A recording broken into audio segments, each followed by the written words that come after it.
Hello. So I'm excited to say that today is my 1 year anniversary on YouTube. I posted my introductory video uh, today, this day last year.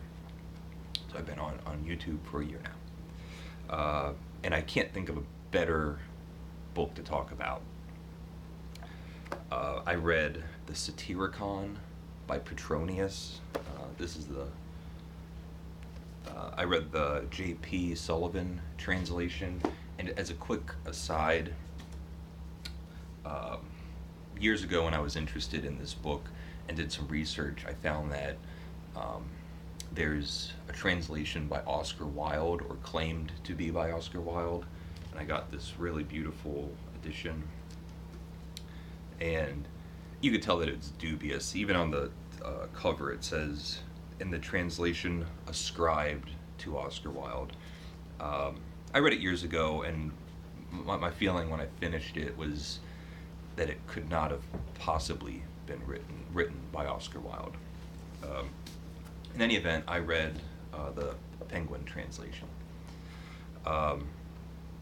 And the first, I believe that I learned about this book through Against Nature by Hausman, and I found the passage where he, at least one passage where he mentions it. So this is Decentes, who's that ultra-rich, decadent,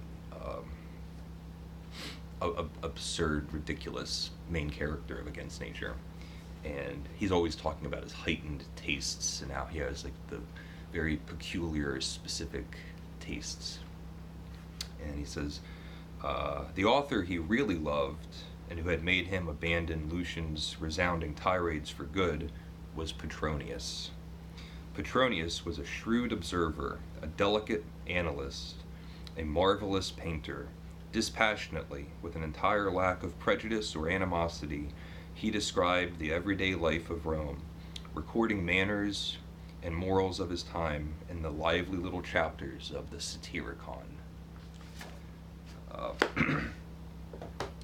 And I think there's a couple other passages, but it made me interested in finding it and reading it. Anyone that might have been watching my channel this year at this point may realize that I've been trying to do an informal series on early novels. And so far I've read this year. I read The Pillow Book, Celestina, Lazaro del Tormes, The Golden Ass. There might have been another one in there, but the Satyricon is my favorite. This is a reread, and it's an absolute blast. I'll go into reasons why. It's also one of my like a disappointment because it's an incomplete text. We only have surviving fragments of the book. From what I remember, I think that they believe that it was, scholars believe that it was like 10 times longer than what we have. So we have about 130 pages in translation. So the work and its completion was like 1,000-page tome.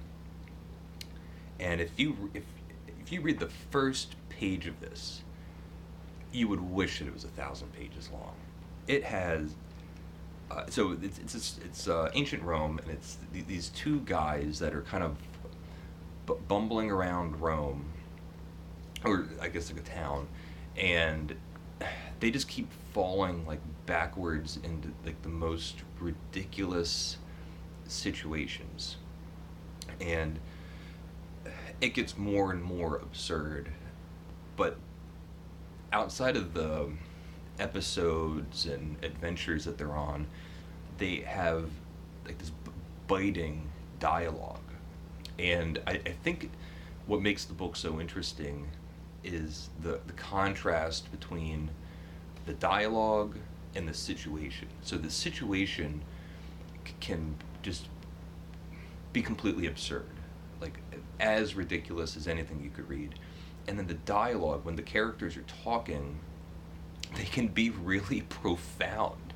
They can be funny too, but they're like sharp, witty, insightful, contemporary. The things that they're saying are completely relatable. And with that balance, and I guess among other things, it is such a fast-paced book. This is a book that when you start it, you just start sprinting through it, and you have to like stop yourself and go like, what are they doing? Where are they now? What did he say?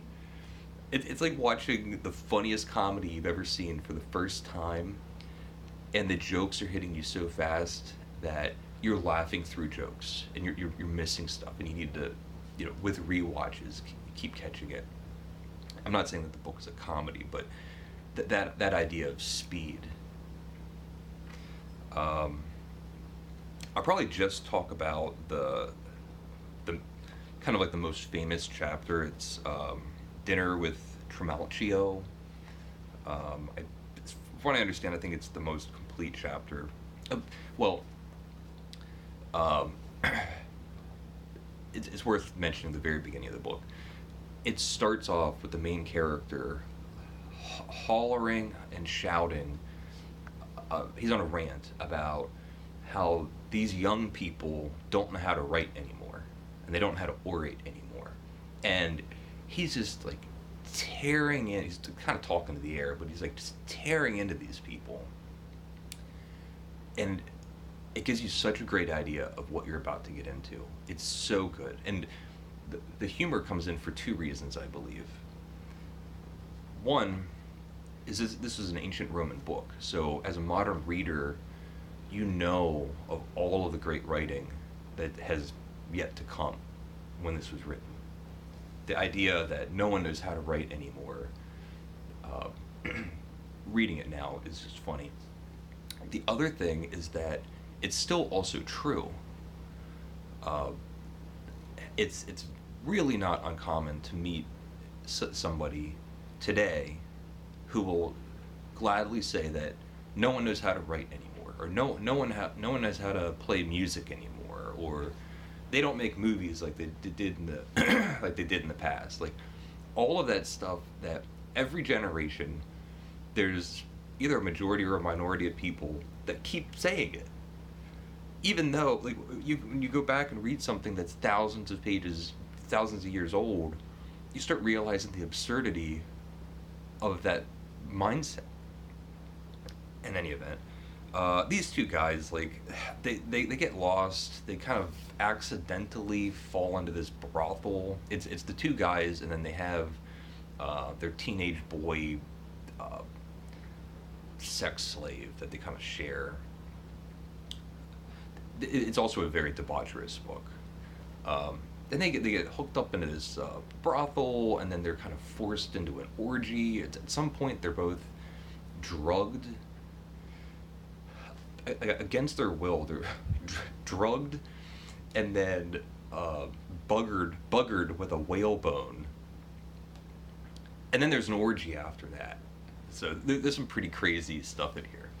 But the Dinner with Tremolo Cheo is that they go to this dinner held by Tremolo Cheo, who is just the height of wealth and extravagance and ultra luxury. And the description of this dinner party, it would make the grandest ball at the Gatsby house seem like Monday spaghetti night. It's overwhelming to read the descriptions of all the crazy things. Like, you walk into the dinner party, and there's a bunch of things happening. As you're sitting down, you're gonna get manicured by like a singing group of the servant staff. They're all singing while they're working, and you get your manicures.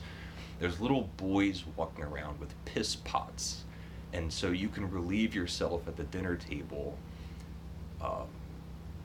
without having to get up, while these little boys hold these piss pots. And then instead of towels, you can just tussle your hand in the little boy's hair and dry your hands off.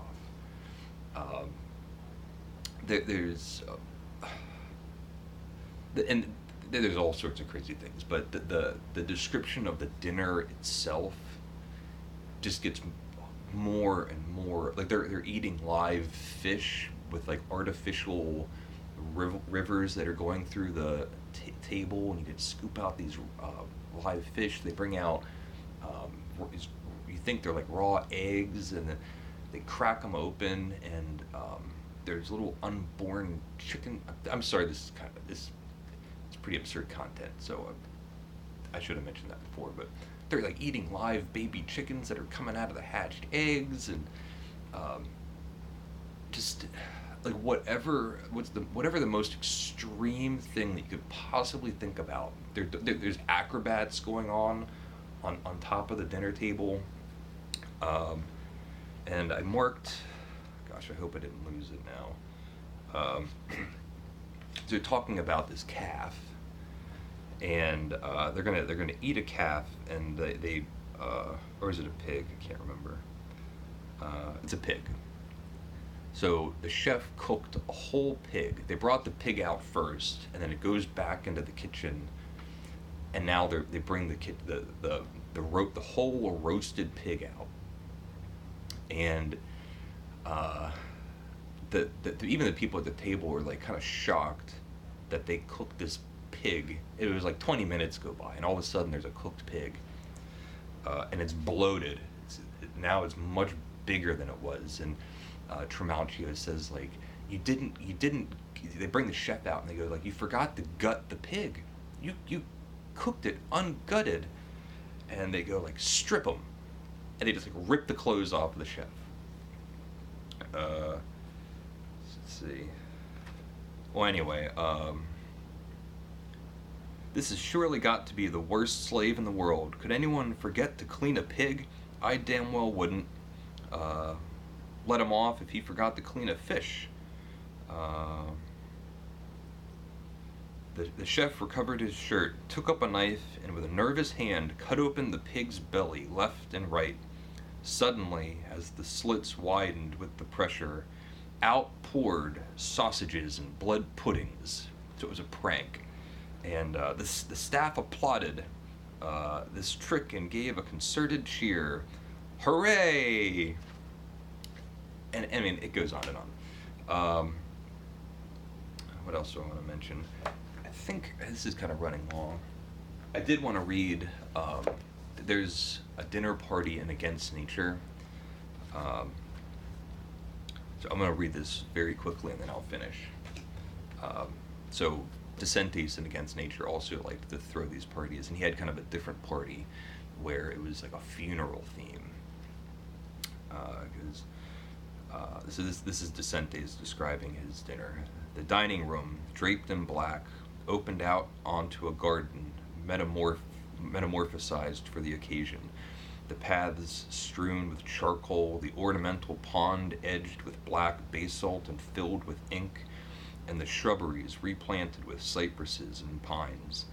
The dinner itself was served on a black cloth adorned with baskets of violets and scabious. Candelabra shed an eerie green light over the table, and tapers flickered in the chandeliers. While a hidden orchestra played funeral marches, the guests were waited on by naked negresses wearing only slippers and stockings and cloth of silver embroidered with tears. And then the actual dinner. Dining off black-bordered plates, the company had enjoyed turtle soup, Russian rye bread, ripe olives from Turkey, caviar, mullet, bodargo, black puddings from Frankfurt, game served in sauces the color of licorice and boot polish, truffle jellies, chocolate creams, plum puddings, nectarines, pears and grape juice syrup, mulberries and black heart cherries. From the dark tinted glasses they had drunk the wines of, it names a bunch of things, and after coffee and walnut cordial, they had rounded off the evening with kvass, porter, and stout. And that's a great, like, modernized version of the like debauchery and extravagance that you'd find in the Satyricon. I think I'm going to end there. it's one of my favorites. Such an enjoyable read. Thank you for watching. Leave a comment if you would like. This is kind of a longer video. Thank you. Happy New Year for me. I mean, happy anniversary.